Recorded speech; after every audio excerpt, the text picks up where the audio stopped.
Hi everyone, welcome back to my channel. My name is Gretchen and today I am here with another Women's Prize for Nonfiction review. And today we're going to be talking about the shortlisted title, Raising Hare by Chloe Dalton. Now, this is a memoir and it basically follows the story of a woman, Chloe Dalton, that has an unexpected bonding experience with this injured leveret or baby hare that she found on her property on the English countryside during the COVID lockdown. And she talks about not only discovering this hare, her experience with trying to nurse it back to health, but also her experience through the lockdown, kind of what she was going through. She is a political analyst or a political advisor, so her job really prior to lockdown was very busy. So she had an active life in London. She traveled a lot all over the world for her job. And then whenever COVID happened, her life came to a screeching halt and she was isolated in this house in the English countryside with no one but this hare that she was trying to nurse back to health. And it was a beautifully told story, and I know it sounds simple, and you think about stories like this and you kind of go into it knowing what to expect, but I feel like this story has so much more to it than what you would think would be on the surface, because it's not just about that connection with the hare. It's about a connection with nature, and it's about survival, and it's about resilience. And there are so many things that are uncovered throughout this book that were just so captivating, and it was written in such a beautiful way, and I was 100% invested in this story from the word go. Sometimes when there's a memoir, especially about somebody that I'm not familiar with, it takes me a little bit of time to warm up the person and feel like I know them or understand them, but Chloe Dalton was just so relatable to me right from the very beginning that I was immediately invested in what she had to tell me, and I was captivated. It was just so good. This book was also really educational. I mean, I live in Western Pennsylvania.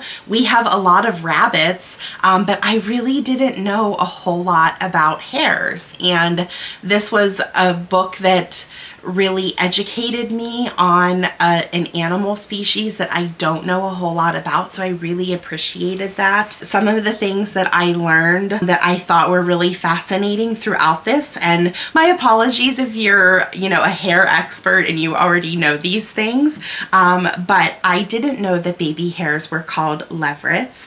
I also didn't know that the color of their fur differs at birth based on the season that they are born in, so that they can better kind of sneak into the background and blend into the background of their surroundings. So you have spring hares and you have winter hares, and their fur is going to look slightly different based on that time that they are born. I also didn't know that female hares can have overlapping pregnancies, so they can get pregnant with a second litter while they're already pregnant with one. So they can give birth to a litter and then in a very short amount of time give birth to another litter because they were overlapping, which I thought was just fascinating. And it's just one of those books where it really helps you appreciate how amazing and incredible nature truly is. I think that this was, as I mentioned, it was a fantastic example of persistence and resilience and the overwhelming beauty that Mother Nature provides to us, and the connections and bonds that can develop when you least expect it. I think that so many of us are lovers of animals, and I myself, I absolutely love animals. I have a cat sleeping on my feet at the moment that I would die for because I love her so much.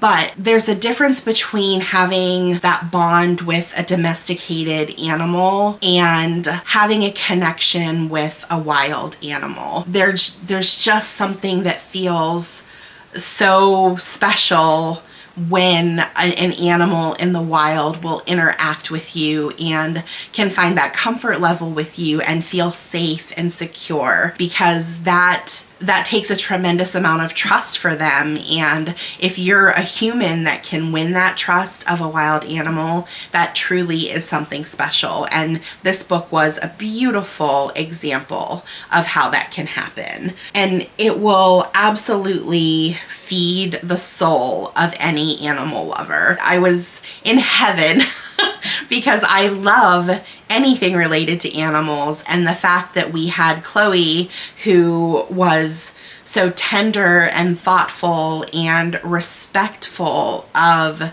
making sure that this hare had everything that it needed.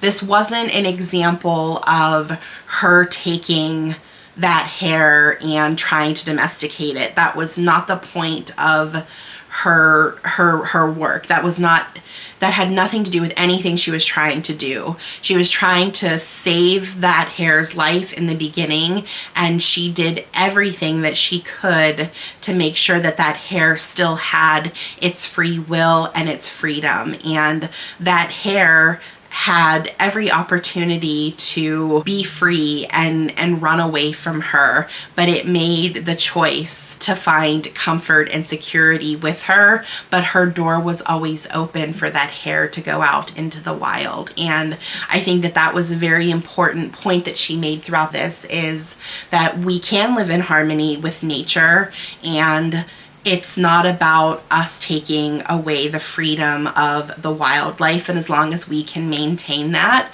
we can live in harmony with each other. And yes, and another thing that I noted, I loved how respectful Dalton was toward the hare and how she adapted to it and never tried to tame it. She allowed it to maintain its freedom, to do what it wanted to do on its own terms. And that, I think, is special as well, because when you do bond with an animal in the wild and they keep coming back to you, they also offer you insight to their life in the wild. So another beautiful part of this book was not only her interactions with seeing this hare in the wild, but also her interactions with seeing the hare around other leverets, around other hares, also around predators, and how she, the hare was a she,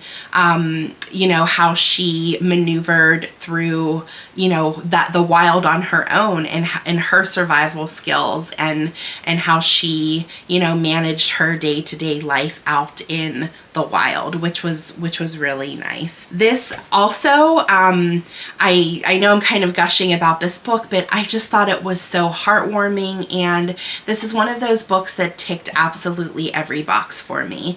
It was a beautiful story, it was cozy, it was a very hopeful book, and you don't get a whole lot of books like that where it's totally comforting your soul. And I don't read a whole lot of books like that where it's totally, just comforting and hopeful. And when I do read books like that, they're usually fiction. So it was so nice to finally get a nonfiction book that was nothing but hope and beauty and love, and it was just a really fantastic read all around. And then the last thing that I will just mention about this book is just something anecdotal, and it was a personal story that I have that I thought was kind of funny. But I picked up this book from the library. I had a physical copy out from the library, and I also had access to the audio version through Libby. And I had a work trip that was coming up, and it was one that I would be driving to because it was only a few hours away.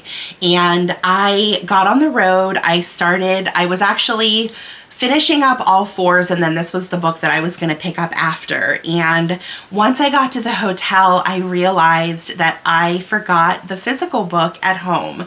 I forgot to pack it. So I was kind of devastated, but then I realized, well, you know what? I bet this is going to be a really good audio. And it was. It was a fantastic audio. So I started listening to the audio, and on my trip back, I was able to finish it. And as I got closer to finishing this book and ultimately completed it, I thought about what a great gift book this would be, especially for us in the States. We have Mother's Day that's coming in May, and we have a lot of like graduations happening soon. And I think this would even be a really good book for Father's Day, because it's a book that everyone can relate to in some way.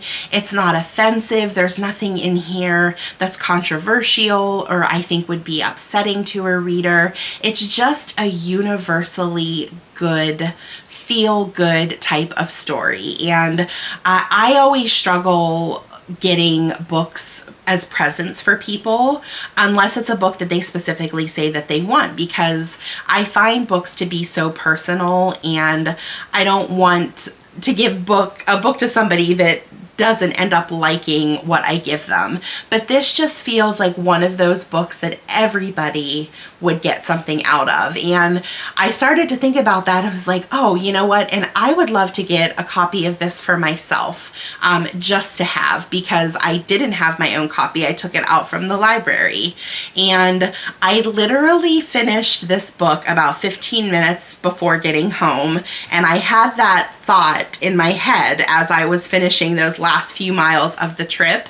And I got to my house, I pulled into my driveway, and there was a package on my front door, and this was in the package, and it was sent to me by Pantheon. And I just thought that that was so funny. I was literally just thinking about buying a copy of this book, and I was gifted one, and how it's a book that I would love to gift to other people. So that I thought was just really interesting. And then I really took the time to look at the book, and I absolutely fell in love with it, and it just solidified the reason why I think this would make a great gift book. It's also a beautiful book physically. It has these beautiful end papers where it has a little map of Chloe's house and all of the different areas where the Hare would be on her property. And then at the beginning of each chapter, there is a little illustration of a hare, and they're just sprinkled throughout this whole book, and it's just beautiful. And I definitely think that it would make a great gift. Thank you so much to Pantheon for reading my mind and sending me a copy of this beautiful book. And yeah, I'm so happy that this book made it on to the short list, and I think that it has a strong chance. I struggle to think that a memoir, I don't know. I want to think that obviously if we're shortlisting a book, a memoir would be in contention. Looking at the other books that were long listed, I think we have a really strong list of books so far. There's still 2 that I have yet to read. Well, technically 1.5, because I'm about halfway through Agent Zoe right now. The only other shortlisted title I have to read is Private Revolutions, but I think we have a really good, strong shortlist this year, and there's actually 2 memoirs in contention. So I also absolutely loved 1,000 Threads, which was the Nana Cherry memoir. So yeah, I'm really torn. If I had to make a choice between which one the judges would pick, say if they were going to go between the 2 memoirs, I would probably say that they would go with this one, only because, like I said, I feel like this is a more universal type of book that everyone is going to be able to relate to. Everyone is going to be able to walk away with something from this book. But yeah, so glad that books like this exist. And yeah, I absolutely recommend this book 100%, especially if you are an animal lover and you love nature. And yeah, we'll see what happens. So we have a little bit of time before they make the announcement of the winner, and by then I should surely have the other two shortlisted books read, and I'll put reviews for those out as soon as I finish those books. And until we read again, bye!